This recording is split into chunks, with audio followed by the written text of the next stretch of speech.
saham hari ini. Aneh sih, ini view-nya aku kayak agak gelap-gelap gitu. Tapi semoga cukup jelas buat kalian semua.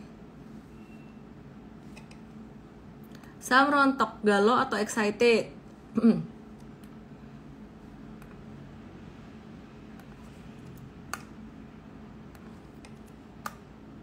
Oke.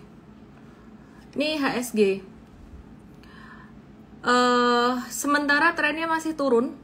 Terus hari ini chartnya kayak gini. Kalau ditanya Senin gimana? Senin kemungkinannya akan breakdown. Akan turun lagi. Bisa turun lagi. Ini pas di support kuat 7018. Terus kita lihat yuk. Selain ini ada apa lagi? BBCA dulu ya, boleh ya? Bahas BCA dulu daripada BBRI, boleh ya?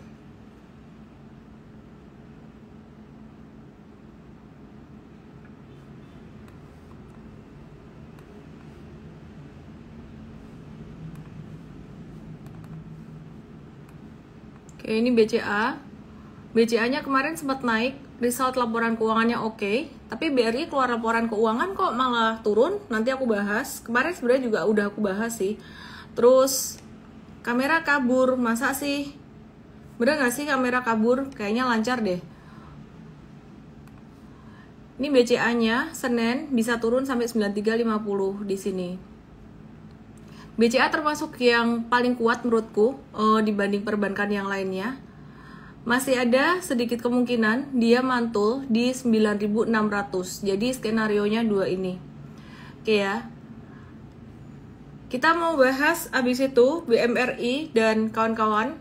Ada bilang Rip BBRI, tunggu dulu.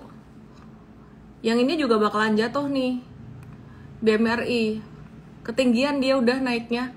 Ini udah super downtrend. Kalian jangan nyerok-nyerok asal nyerok ya. Dia bilang serok. Serok. Kehabisan modal ntar gitu. Ini baru mau turun nih. Ya kan ini kan mulai high-nya mulai turun terus. Ini mau turun, dia bisa balik ke 6350 lagi BMRI. Bisa jatuh sampai sini nih, bahkan sampai ke 6200. Nah, sekarang jangan senang dulu, ntar jatuh ke 6200 baru senang. Terus mungkin ada yang bertanya, lah kalau aku udah punya Bank Mandiri gimana dong? Jual nggak? Kalau punyanya di atas rugi, menurutku sih biarin aja ya, one day juga bakalan balik. Tapi kan turunnya lebih dalam ya. Kamu trading, kamu investing tuh jangan perfeksionis. Banyak orang yang maunya perfeksionis control freak. Banyak para control freak itu kalau di saham nggak bisa control freak, harus kadang-kadang bisa menerima. Ya jadi nggak bisa dapat benar-benar pas perfect. MVest udah nggak mau masuk big banks di atas ini. Kita strateginya udah DCA, dollar cost averaging, dimana kemarin kita udah nggak mau masuk di atas ini. Kita kasih tahu nih udah ketinggian semuanya. BRI, BCA dan kawan-kawannya secara monthly chart waktu itu tuh udah agak-agak nggak oke ya, udah ketinggian banget bentuk chartnya kayak gini tuh buat investing udah nggak oke. Jadi memang kita membutuhkan koreksi atau retracement kayak gini. Kalian ingat nggak di Januari 2024 aku bilang M-Trade sih, on behalf of M-Trade ya, bukan Ellen saya personally. M-Trade kita ada bilang bahwa banking tuh bakalan turun, mau turun. Pokoknya harus turun, nggak boleh ngegas terus naik. Dan baru kejadian di April ini, Februari, Maret kita juga udah anticipate-nya dengan cara nggak ngeborong nggak beli. Terus ini baru kejadian ini, bisa 2 bulan turun. Kemarin kan kena 6 di 6350 BMRI. Nah ini masih bisa turun lagi. Nanti di Mei bisa kena 62. And that's normal. Jangan disangkut pautkan dengan sell on May and go away. Sell on March, sell on April and go away. Oke? Suaranya bisa berubah-ubah, nggak tahu deh dari Instagramnya kayak gitu. Udah berbulan-bulan. Oke, terus kemudian ini BMRI. Yang penting kalian denger aja lah ya, anggap aja voice effect kalau suaranya berubah. Terus kemudian bentar ya. Esa emang seperkasa itu atau bisa didadakan anjlok, bisa jatuh lah. Ntar aku bahas. Aku lagi bahas banking. Jangan nanya yang lain dulu, tanya banking dulu. BBRI aku bahas terakhir, aku mau bahas BBNI dulu. Lambat ya internetnya. Oke, aku mau bahas BBNI. BBNI ini dia yang paling lambat. Yang paling kuat bertahan tuh BCA. Nah, sedangkan BBNI ini tak kenapa kalau harga saham dia paling lambat naiknya. Paling duluan turunnya. Nah, jadi valuasinya juga dia sebenarnya paling murah di antara yang 4 tadi.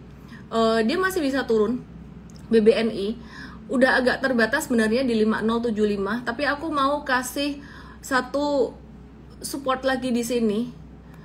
The worst case scenario itu bisa sampai ke 48. Dan itu oke aja kalau sampai ke 48. Kita lihat monthly-nya gimana di BBNI. Banking bisa turun lagi kah 100 hari? Bisa. Ya, jadi BBNI ini aku kasih lihat ya, BBNI bisa sampai ke 48. 4950, 48 tuh masih bisa banget. And that's okay, that's normal, benar-benar normal. BBCA aku ulang lagi, belum lihat monthly-nya tadi. BCA ini paling bertahan, semuanya udah breakdown support gede, dia masih bertahan terus BCA. Ini loh, wifi-nya 5G. Kok kayak gini?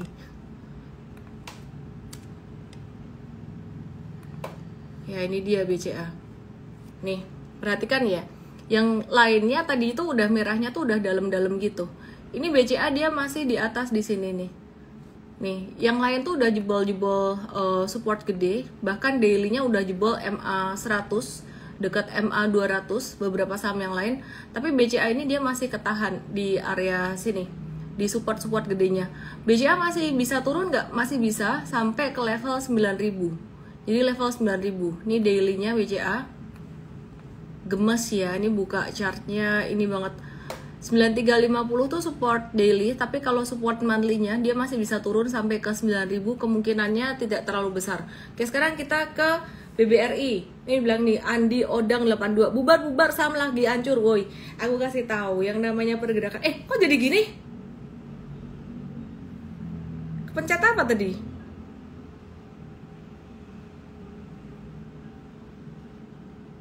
Malu-maluin nih, bentar ya. Tau ah. Gimana hilangin ini?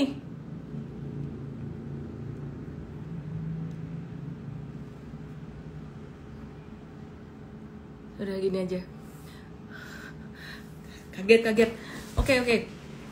Ya, jadi aku ulang lagi ya. Tadi ada yang bilang bubar saham lagi turun. Yang namanya saham tuh ada naik ada turun ya. Ada naik ada turun, pasti itu. Justru sebenarnya pas turun itu ada kesempatan yang berbeda. Maksudnya kesempatan yang berbeda tuh gimana? Trader tuh kan maunya naik terus. Kalau aku bukan maunya naik terus. Aku maunya dapat saham pas belokan naik kayak Sido. Sido tuh entry dapat pas di belokan naik gitu. Atau pas di awal-awal naik. Itulah yang kita lakukan di Inco, MDKA dan Saratoga yang sekarang ini malah lagi slow down dikit gitu loh. Tapi it works di Sido kemarin. Nah, kalau Inco, MDKA, Saratoga tuh masih wait and see. Tapi ada kesempatan yang lain, yaitu ketika market turun. Dan memang itu yang kita harapkan untuk long term investing untuk beberapa saham tertentu. Jadi kalau investor tuh mindsetnya memang nungguin saham turun, tapi tidak sembarang saham. Maka dari itu belajar di sini nih. Aduh, aku jadi mau ngepinnya jadi bingung nih. Belajar di sini nih, mvest.id/start besok jam 10 pagi. Ini baru materinya. Mirip kayak yang dulu tapi aku pendekin, jadi nggak terlalu lama. Kalau dulu 2,5 jam, ini satu setengah jam aja gitu. Oke ya. Terus kemudian aku mau bahas BBRI. Jadi kamu mesti embrace ini kalau di market, dan ini tuh justru kesempatan. Maka dari itu dibilang cash is the king. Kenapa? Karena yang punya cash itu yang punya kesempatan lebih banyak, kesempatan gede buat dia bisa dapat saham-saham murah pas lagi kayak gini. Nah, kemarin tuh pada nyerok-nyerok kan.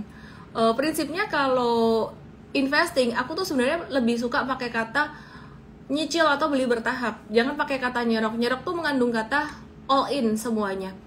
Nah, perhatikan kayak gini.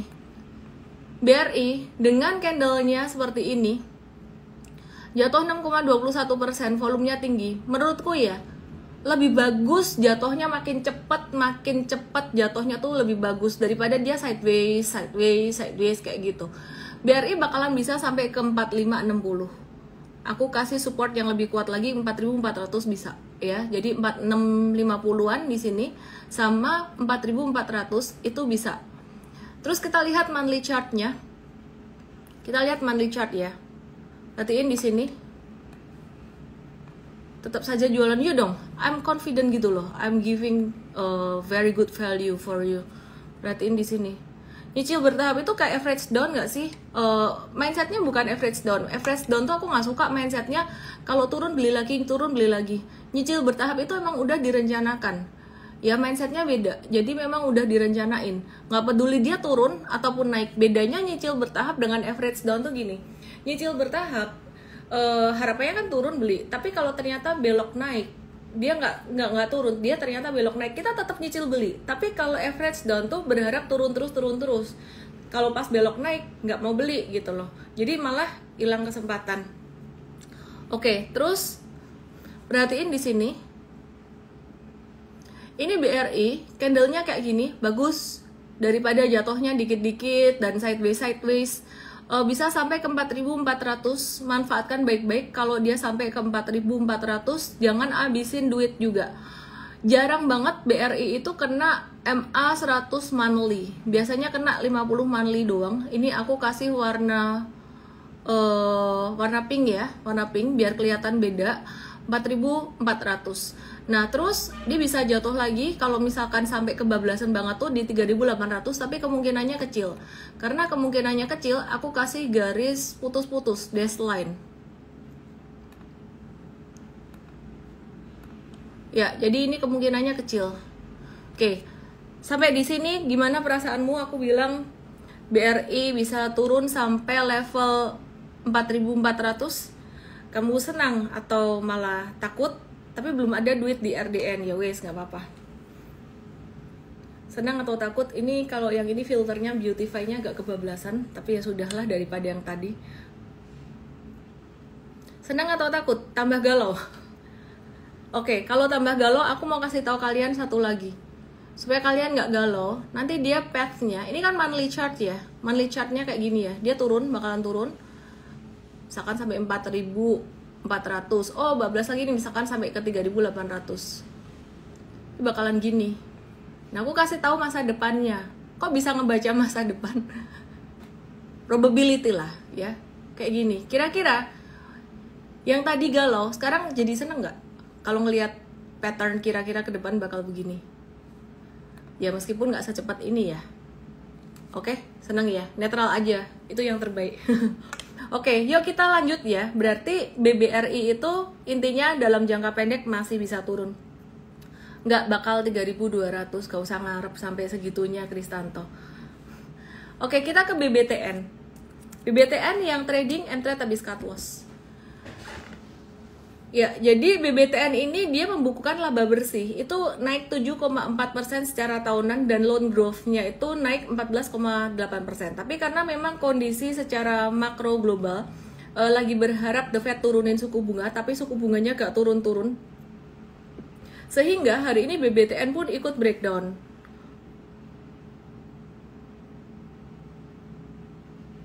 Ya, aku matiin chat sebentar aja ya. Karena rame banget chatnya. Ini agak susah ngelihat chart kalau chatnya rame banget gitu. Nanti aku nyalain lagi ya. Ini BBTN.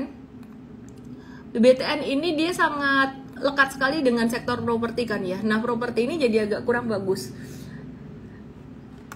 Karena apa? Karena suku bunganya belum akan diturunkan. BBTN masih bisa turun sampai 12,55. Tapi sebenarnya koreksi atau turunnya udah mulai terbatas dalam jangka pendek. Monthly chartnya BBTN ini, aduh muter-muter. Monthly chartnya dia di level 12.50, 12.55. Aku kasih kesimpulannya aja langsung. Kalau kalian mau long term investing karena dikasih diskon di BRI, ya udah pilih BRI aja dulu daripada BBTN. Backpacker trader ya silahkan. Kalau mau trading nggak apa-apa. Tapi kalau mau investing BRI dulu aja. Kan BRI-nya pas lagi diskon banget tuh jarang banget ada kesempatan kayak gini. Oke, terus kalian penasaran saham apa lagi nih? Matikan komen. Ya, nanti kalau ngelihat chart aku matiin komennya ya. Miss nanya BBNI, yang ditanyain apa langsung aja tulis. PNLF lah, nggak, kita kondisi kayak gini kita memilih saham bagus yang lagi turun dulu, yang kayak gitu-gituan nggak usah dulu ya. Jadi yang second linernya yang kayak gitu hati-hati ya. Big banks yang gede-gede aja bisa jatuh. Kalau yang second liner mungkin bisa anomali, tapi saran aku jangan spekulasi, oke? BNGA gimana? Yuk kita lihat BNGA. Banking semuanya masih bisa turun. Turunnya udah nggak begitu banyak, tapi masih bisa turun. BNGA masih bisa turun sampai level 1700. Aku kasih support di sini sampai 1700. Bahkan balik ke masa sideways-nya di sini 1635, 1640-an. Oke, aku matiin dulu chatroomnya. Di 1640 bisa turun sampai sini. Ya, jadi be very careful buat kalian yang suka nyerok-nyerok pelan-pelan aja lah. Oke, terus teman-teman besok ada Investart. Kita ajarin cara investingnya. Kalau di IG Live tuh kan aku baca market aja tiap hari. Strateginya ada di sini buat investing. Ini buat pemula. Belajar di sini ya. Dengan kode IGMU invest.id/start. Oke, aku nyalain lagi chat roomnya. Tekim, aku mau bahas Tekim INKP Tekim, oke ya. Tekim dulu, oke? Tekim, aku habis profit taking Tekim. M-Trade masih wait and see Tekimnya. Hari ini Tekim masih uptrend. Sebenarnya masih uptrend. Jangka pendek, jangka menengahnya dia masih uptrend. Ini di atas MA20 masih oke, masih uptrend. Tapi bentar lagi dia kalau breakdown dari sini ini bisa Tekim. Januari, Februari, Maret kita hijau terus, profit taking terus. Bulan ini April kita ada profit taking juga dan beberapa stop loss, pembatasan risiko. 18 April kemarin Tekim kita ada profit taking 5-6% udah. Nah, Tekimnya gimana? Besok kalau jatuh sekali lagi di sini, caw dulu aja. INKP, M-Trade juga tadi yang tradingan jangka pendek kita juga udah caw. INKP udah patah tren ya. INKP-nya iya. Dia dalam jangka pendek kita udah keluar. Ini dia. Beda dengan Tekim ya, karena dia juga naik duluan, lebih kencang naiknya. Ini jatuh. Ting, ini jatuh ya. Terus ini M-Trade tadi caw, ini ada pembatasan resiko kalau nggak salah ya. Coba aku kasih lihat INKP. Oh ya, ini cut loss 6%, 2-6%-an. Miss, ada rotasi sektoral dari komoditi kapan ya? Apakah masih ada harapan di Komo? Nah, ini dia nih, komoditi. Aku mau move ke komoditi sekarang. Kalau tadi udah bahas banking, kalian pasti penasaran dengan komoditi. Tapi sebentar aku mau bahas Sido muncul dulu. Sido muncul. Ini epic banget Sido muncul. M-Trade dapat Sido muncul di harga berapa dan jualan di harga berapa. Tadi hari ini profit taking 34-35%. Harusnya sih sebenarnya kita masih bisa nge-hold, cuman kita mau kasih cuan juga buat teman-teman yang ada yang cut loss, ada yang ini biar dapat cuan juga. Ini dari 15 Februari kemarin cuan 34-35%. M-Trade dapat di harga di bawah banget waktu itu. Dapat di sini. Benar-benar pas di bottom banget ya. Jadi ini ilmunya di Trading Academy dan Super Trader Trading Academy. Langsung aja ke mtrade.id/academy. Nah, ini perhatiin di sini 35%-an. Terus profit taking sebenarnya belum patah tren dia. Tapi kita profit taking dulu supaya teman-teman yang mau investasi, yang mau muterin duitnya contohnya ke BBRI itu jadi ada dana, ada modal ke saham-saham yang lagi murah.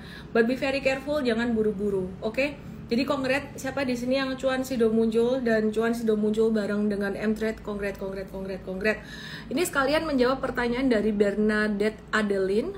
Miss mau nanya, Sido bakalan balik turun atau masih bisa naik lagi? Kalau kamu nanya masih bisa naik lagi atau enggak, ini trennya Sido muncul masih naik. Jadi dia masih naik, tapi nggak ada saham yang kebal kalau kondisi market secara garis besarnya tuh lagi bearish, nggak ada saham yang kebal. Maka dari itu kita antisipasi profit taking dulu. Dia bakalan bisa retrace atau koreksi normal doang dengan batas 665, habis itu bisa rally lagi.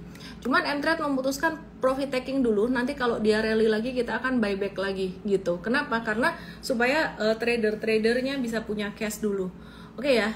Joe Mailan punya Sido profit 30% belum jual, boleh ngehold, boleh profit taking sebagian dulu. Cuan Sido buat beli BBRI oke juga sih, belinya bertahap aja. Oke, untuk investasi Sido better hold atau jual? Investasi hold. Tapi kamu mesti siap ya, kalau misalkan nanti ada ayunan lumayan dalam. Kalau kamu nggak siap ya just profit taking separuh aja gitu. ESA yang kebal, ya aku mulai ke komoditi ya.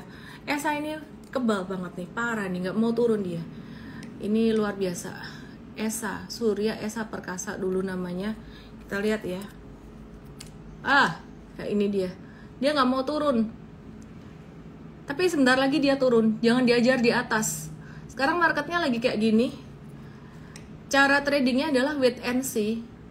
Bertahan dulu atau nungguin turun. Ya, jadi biarin aja dulu lah. Nanti breakout lagi, biarin. Jadi trader itu mesti bisa chill, santai aja, tenang. Investing bisa chill, santai. Ya, thank you tim M-Trade semuanya. Yang penting kamu santai, chill. Apa yang membedakan Invest M-Trade dengan yang di luar? Ya kita tahu apa yang kita mau gitu loh. Yang gratis kita kasih di IG Live, yang terstruktur, yang ada pendalaman materi lebih dalam ada di Invest dan Trading Academy. Oke. Yuk kita lihat ya, gimana kabarnya sektor komoditi.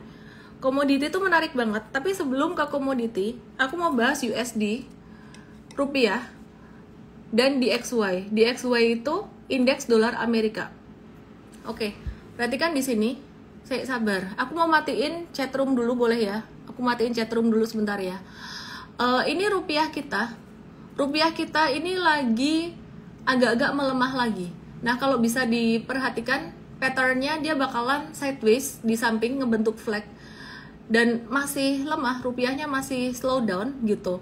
Terus kemudian kita mau lihat DXY-nya gimana? Apakah rupiah yang melemah atau dolarnya yang menguat sih dibandingkan dengan mata uang negara lain? Oke, kita lihat di sini. Ternyata bukan rupiahnya saja yang melemah, tapi US dollarnya yang menguat. Jadi kalau kalian dibilang rupiah melemah gitu, enggak sih, bukan rupiahnya yang melemah, tapi US dollarnya yang menguat. Bedanya apa? Ya ini dia menguat terhadap semua mata uang lain, sehingga mata uang lain juga melemah gitu loh. Ya, jadi perhatikan di sini, ini patternnya masih uptrend, masih bisa naik.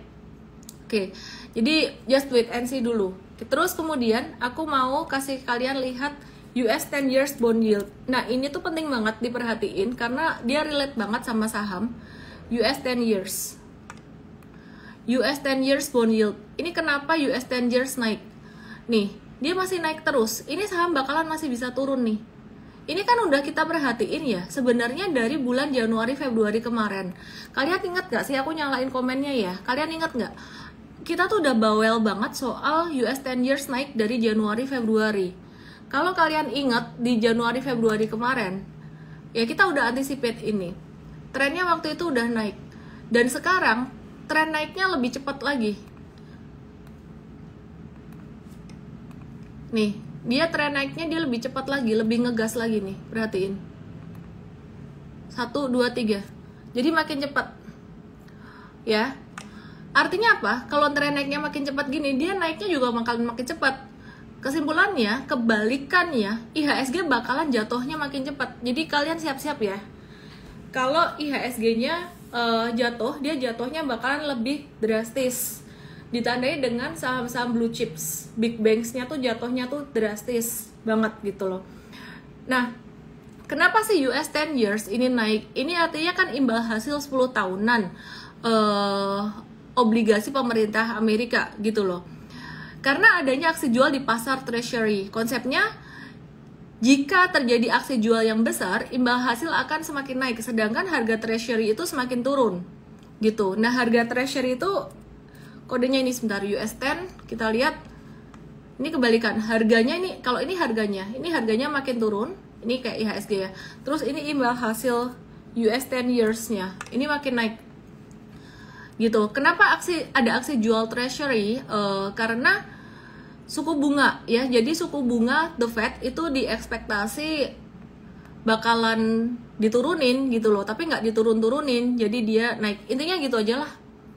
Nggak usah dipikirin di situnya. Aku mau bahas sektor komoditinya. Kita bahas sektor komoditi. Yang pertama, kita lihat dulu harga coal. Ya, penting ya, penting banget. Aku matiin chatroom dulu sebentar. Aku matiin dulu chatroom. Yang nanya BCA aku udah bahas di awal-awal IG Live. Makanya kalau bisa ikutin dari awal Bapak Ibu, supaya tahu dari awal. Recording di YouTube masih nanti. Aduh. Ya, kita mau lihat harga Newcastle Coal Futures. Ini nggak boleh salah pencet kode nih, karena loadingnya lumayan. Trader investor yang sukses harus bersabar. Oke, perhatikan Newcastle Coal Futures hari ini pada penutupan perdagangan terakhir. Penutupan perdagangan sore hari ini tuh harga coalnya udah naik lagi. Nah, perhatikan ya. Ini kan tren naiknya di sini. Aku mau gambar satu lagi nih. Ini artinya apa? Artinya sebenarnya terjadi percepatan tren. Sebenarnya dia masih ada percepatan tren naik. Nah, kemarin kalau harga coal-nya turun dan harga saham-saham batubara turun, itu tuh sifatnya temporer, jangka pendek aja ya.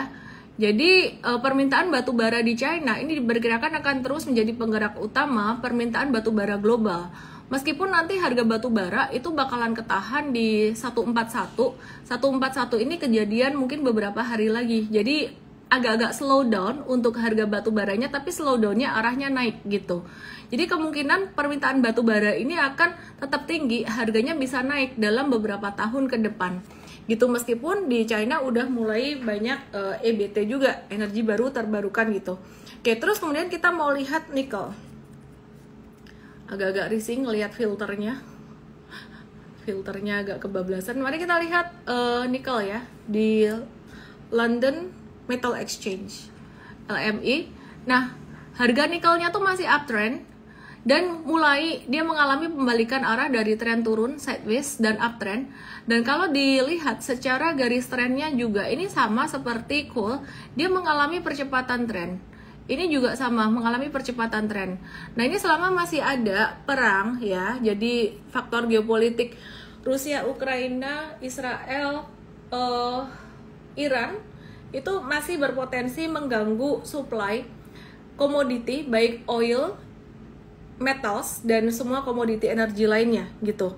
Ya, jadi perhatikan di sini, ini harga nikelnya masih dalam tren naik meskipun pasti ada zigzagnya.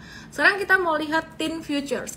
Aku bukain semua harga komoditinya sekarang aja supaya Bapak Ibu tuh bisa ada gambaran ke depan semuanya tuh gimana. So thanks to tim M-Trade yang udah provide aku banyak data dan information. Kita semua kerja tim ya, nggak kerja sendirian, dan kita saling menjaga objektivitas gitu loh. Jadi saling mengingatkan independensi, nggak ada kaitannya dengan portfolio, kepentingan portfolio pribadi gitu. Jadi kalau Ellen punya saham Inco, punya saham apa, tim selalu yang kita ambil keputusan bareng-bareng gitu, bukan sendirian. Oke, ini timah, harga timah. Ini juga sama, ini malah harga timah ini kenceng banget dia rally-nya, makanya nggak heran saham TINS tuh naik duluan. Ya, dan kemudian dia potensi akan ada sideways gitu ya. Jadi untuk saham timah ini dia naik terus kemudian bisa agak-agak sideways gitu. Ini harga timah futures. Oke, sekarang kita mau lihat ke UK oil dan US oil atau harga minyak. Kita lihat dulu harga komoditi. Sama, harga minyaknya juga dalam tren naik, bahkan terjadi percepatan tren. Terus kita lihat tadi Brent oil atau UK oil, sekarang kita lihat WTI oil atau US oil, ini juga sama dalam tren naiknya. Nah, sekarang mari kita lihat saham-saham komoditi. Aku nyalain komennya. Gimana kabar saham komoditi kalian? I bet saham komoditi kalian lagi merah. Kenapa? Karena memang lagi ada retracement beberapa hari terakhir ini. Tadi kan aku udah bukain tuh ya harga komoditi macam-macam gitu ya. Nah terus sekarang kita mau lihat nih harga komoditi, harga saham komoditi. Oke, yang pertama aku mau buka PTBA karena pada heboh dicocokologikan dengan sentimen, oh itu ex direkturnya ketangkep tuh gitu.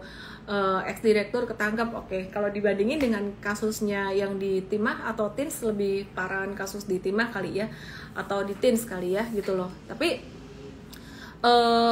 dibilang oh itu turun gara-gara ex direktur ketangkap, enggak, bukan, karena harga komoditinya kemarin sempat agak-agak slow down. Nah PTBA ini bakalan masuk trend sideways karena uptrendnya dalam jangka pendek tuh udah patah. Tapi matiin dulu komennya biar chartnya kelihatan. Tapi masih bisa dilihat, dilihat prospeknya dalam jangka menengah ini. Artinya gimana? Masih bisa ditunggu retracementnya sekitaran level 2760-an. Kalau mau nawar yang agak-agak pelit sekitaran 2720 di sini. Ya, di sini ya, 2710, 2720, dan ini juga ada beberapa support kuat termasuk MA 200. Apakah akan pasti kena ke 2720? Belum tentu, di 28 bisa mantul. Nah, bedanya apa dengan koreksi dari saham-saham perbankan? Bedanya gini, kalau saham-saham komoditi, ini dia turun koreksi sideways-nya, tapi arahnya masih potensi naik dalam jangka menengah, sampai hari ini ya. Kalau ada perubahan, nanti kita akan kabarin secara real time. Tapi kalau untuk saham-saham perbankan gede dan saham-saham blue chip itu dia arahnya turun untuk turun gitu, oke? Yuk kita mau lihat PTBA, tadi udah dibahas. Terus kemudian selain PTBA apa ya? Mau bahas apa? Bisa nutup gap nggak PTBA-nya? Bisa, ini kan 27, 20, 27, 10-an bisa. Jadi wait and see dulu juga yang mau trading, jangan buru-buru. Adaro yuk. Kalau BI naikin suku bunga nggak ada efek ke IDR. Ya kalau USD-nya naik terus, menguat terus ya tetap naik gitu. Tetap melemah. Kita coba lihat Adaro dulu ya, dari sektor batubara, komoditi batubara.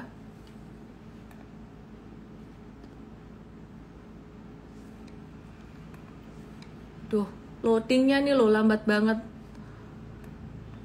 Oke, ini Adaro Energy. Turunnya udah luar biasa dalam sih, lumayan untuk trading.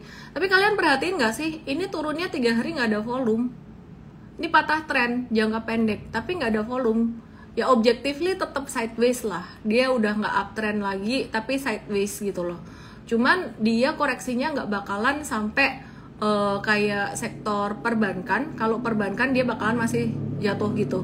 Jadi Adaro ini koreksinya bakalan terbatas di 25.50 dan bisa ada pantulan di situ. Oke, terus bentar ya.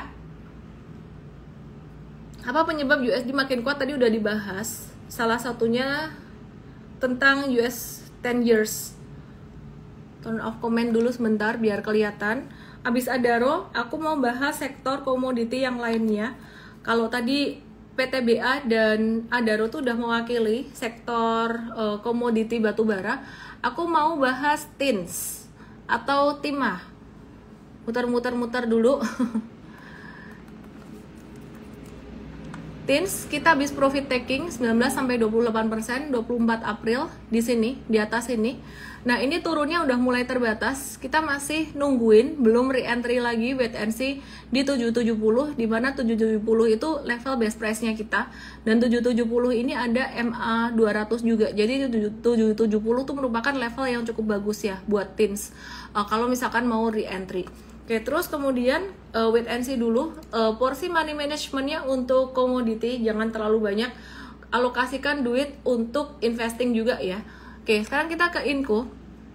Inco-nya dia patah tren juga dari uptrend jadi sideways. Potensinya ya ini hari ini tadi sempat udah turun sampai level terendah di 4010. Dia ketahan di level 4000-an dan potensi naik, ada potensi pantulan di level 4000-an Inco-nya ya. Jadi bakalan sideways sih, wait and see dulu aja, terutama yang masih belum pengalaman, yang masih pemula tradingnya. Oke, terus aku mau bahas Pegas yang sempat kita bahas, wah ini ditunggu-tunggu nih koreksinya atau ditunggu turunnya. Oke, tapi patternnya jadi kayak gini, waktu kita wait and see Pegas, nunggu Pegas turunnya kayak gini, tapi patternnya jadi begini nih jatuhnya. Ini jangan dihajar beli dulu kalau patternnya kayak gini, biarin sideways dulu aja. Nah, Pegas ini dia potensi turun lagi, expectationnya kita sampai level berapa nih? Pelit banget nawarnya, karena marketnya lagi begini, bisa sampai 1250, dimana 1270 tuh juga udah level support yang cukup kuat, ada MA 200. Jadi 1250 sampai 1270 kita lihat ya, nanti dia ada pantulan atau enggak. Menarik sih di level itu, area itu. Ini banyak yang nanyain, aku coba buka saham ini ya. BRPT kenapa makin jeblok, aduh mah itu nggak usah dibahas deh. Emang harusnya udah nggak naik gitu loh, tapi ya tinggal brand sama cuan aja tuh. Kenapa? Itu aku udah bahas berkali-kali, karena waktu IPO jaraknya sama sekarang tuh jauh, jadi masih banyak big money yang masih cuan, mereka mau profit taking atau investor gede bahasa halusnya. Oke, sekarang kita lihat Indi. Avoid dulu Indi. Aku lebih memilih Adaro atau PTBA kalau ada retracement. Karena apa? Karena Indi dia turunnya atau koreksi potensi jatuh ke supportnya masih jauh 1290, dan secara tren besarnya Indi ini balik ke sideways gede lagi. Beda sama Adaro sama PTBA, itu dia udah pada masa uptrend sebenarnya. Jadi sidewaysnya dia, perhatikan kalau Indi itu masih di sini. Tapi kalau Adaro ini dia balik sideways tapi udah pada stage 2-nya dia, udah di atas. Nah, terus kalau PTBA juga sama, tapi disclaimer banget, sektor komoditi itu masih resikonya masih cukup lumayan. Terus aku ada bahas MDKA dan Saratoga beberapa hari yang lalu yang aku bilang potensial. Tapi sekarang MDKA dan Saratoga itu dia lagi agak-agak slow down. Jadi gimana dong? View-nya sebenarnya masih sama, dia masih di stage 1. Dan sekarang dekat dengan area best price-nya dia untuk MDKA-nya. Masuknya jangan banyak-banyak ya kalau misalkan ada, tapi kalau misalkan masih takut, wait and see dulu nggak apa-apa. Mau manfaatin BRI diskon, masuk di BRI dulu juga nggak apa-apa. Trading, investing nggak usah buru-buru. Jadi MDKA di sini aku lihat koreksinya bakalan ketahan di 2400 dan potensi ada pantulan sedikit di sini. Tapi ini bukan rekomendasi beli. Jadi aku cuman nge-review aja. Ellen masih ada MDKA dan di harga-harga yang tidak terlalu jauh dengan harga sekarang. Oke, terus ini Saratoga Investama Sedaya, ini agak beda dengan MDKA. Kalau MDKA masih ketahan di support di atasnya, sedangkan Saratoga ini udah jatuh di support ya, support yang terkuat paling bawah 1400. Just wait and see aja di area ini, di bawah 1400 batasi resiko atau cut loss. BRI udah bisa masuk nggak sih? Bisa, masuknya bisa, tapi masuknya bertahap dikit demi dikit. Jangan abisin duitmu, jangan abisin amunisimu, karena next week bisa ada pantulan dikit, tapi abis itu jatuh lagi. Aku kasih tahu BRI dan kawan-kawan, ini bukan cuma soal BRI, tapi soal saham big bank semuanya. Next week itu, ini karena jatuhnya udah parah banget kan ya. Ini bisa ada pantulan, tapi habis itu bisa ada koreksi lagi gitu loh. Jadi kalau mau masuknya bertahap aja. Dollar cost averaging beda dengan averaging down. Dollar cost averaging itu beli secara bertahap, mau turun mau naik dia tetap beli. Tapi kalau averaging down berharap turun. Kalau nggak turun, kalau pas ternyata dia naik, kamu kehilangan kesempatan. Kira-kira kayak gitu. Jangan lupa hari Sabtu besok jam 10 pagi langsung aja ke Investart. Kalau di IG Live aku bahas tentang baca saham, di sini kita kasih strategi, mindset, dan segala sesuatu yang bisa membuat kamu tuh investing dengan lebih cuan dalam jangka panjang. Saya Ellen May, semoga bisa bermanfaat. Salam profit. See you tomorrow. Investart, invest.id/start, kode promo IGMO. Brand, jangan kepancing masuk di situ ya.